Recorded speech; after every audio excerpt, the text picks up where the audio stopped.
Okay. Our next one is definitely not Tim Burton Tarot or Deviant Moon. I prefer to call it that way anyway because it's more. It kind of actually does look like Tim Burton's artwork in my opinion. But anywho.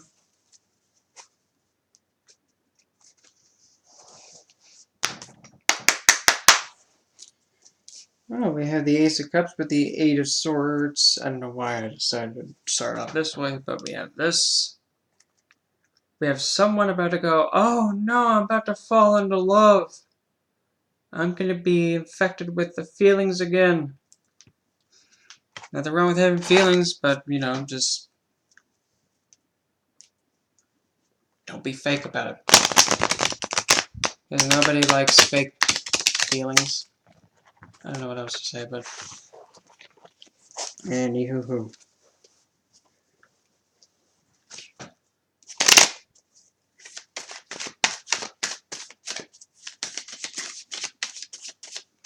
First off, come out we have the High Priestess here. Because, like, somebody is seeing the BS be revealed. Or someone is in a state of saying, yeah, I totally don't know what's going on. I'm not new here, kid. Or, what I like to say a lot, how stupid do you think I am? I'm not going to say what I know, because I already know that you're full of BS. High Priestess is a very, very reserved individual that knows a lot more than you think. She speaks so little, but knows so much, and having her speak to you is a very good indication that you are worthy to hear what she has to say. She doesn't just speak to everybody. She keeps a lot of her stuff to herself and learns the most by silence. Which is like the old saying, you learn so much more listening, and the less your mouth is open, the more you hear. And we have a card just decided to just go Hong Kong Fooey out of the deck. And we have the Eight of Pentacles.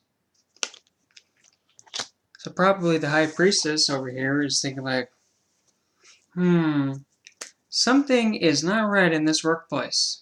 Might be a high-end executive, like pretty much investigating a workplace and thinking, I don't know what it is, but something's not right in this workplace that's going on. Or is maybe you trying to invest heavily into trying to figure out something that's hidden.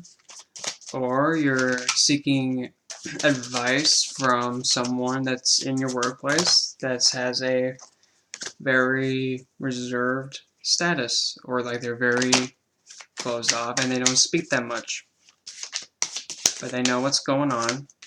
And you may want their counsel, or you're trying to give your counsel to somebody in the workplace that's too busy working rather than paying attention and actually trying to grow themselves. They're doing the routine thing. And this card is the Nine of Wands. Okay. Alright now. First we have the High Priestess. Then we have the Eight of Pentacles.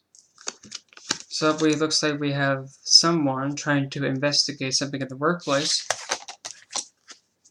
But the person that they're trying to investigate has their walls up. And they're depressed. They're sad at work. Or they're in a situation where their self-worth is not that good because their walls are all the way up and they're not feeling the best. But somebody who gives great counsel sees right through the BS and knows something's not right. Despite, everything going to work just as fine. On the inside, though, we have this poor little guy just not feeling the best. He's working just fine, but something's wrong. And the person who's in the executive position is like, look, kid, what's wrong? I'm not new here. Hey, Cupcake, I know you're depressed. What's wrong?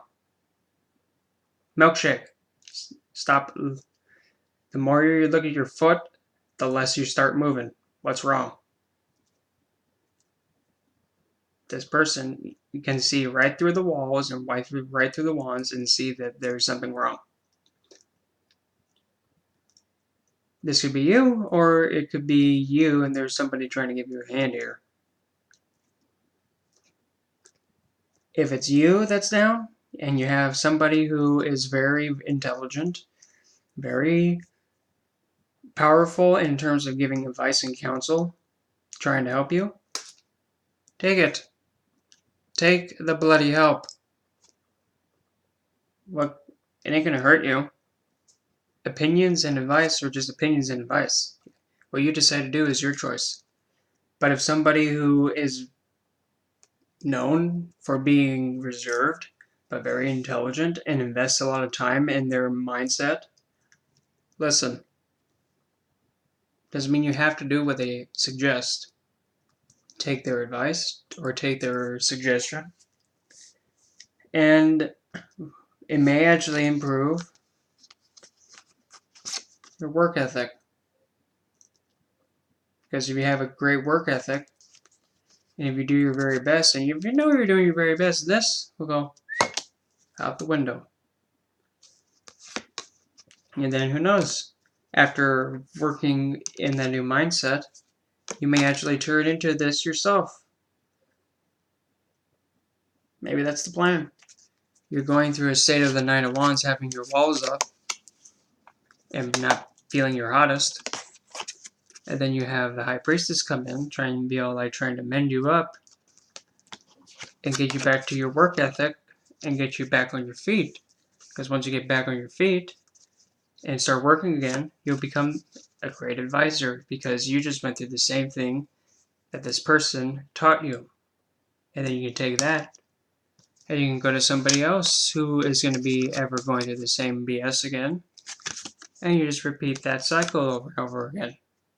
It just keeps going and going and going again. That's what learning is.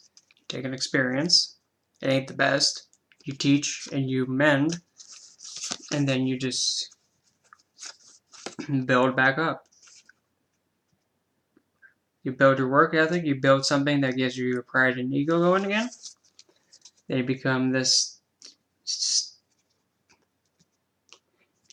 figure with status and investment and experience, which then you can share it to people that are not at the best.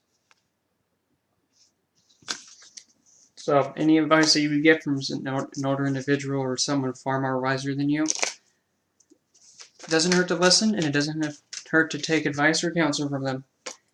The worst it can do is just take your time. That's it.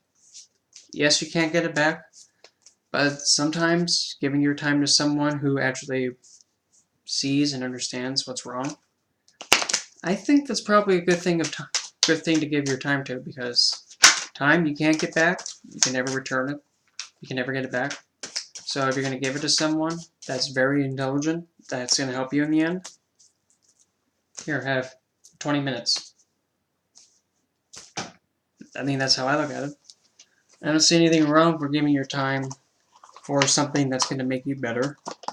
And also having someone who's in that high-end position or higher state, having them recall and then regurgitate what they were experiencing or what they've gone through that same position that you're in right now, it reteaches them that again. Because when you teach, you're recycling it out and then you're bringing it back in. Because it comes from here, out the mouth, out there, then it comes back in again. Because in a way, you're reliving that trial, thus making it stronger and stronger and stronger. And really, that was actually probably, in my opinion, the best reading so far. If you chose the Deviant Moon, that is. Because you have someone, again, in higher council coming towards you saying, alright, what's wrong? That is something wrong. What is it? I'll take the advice, take the counsel, but how you choose to act on it, that's your choice.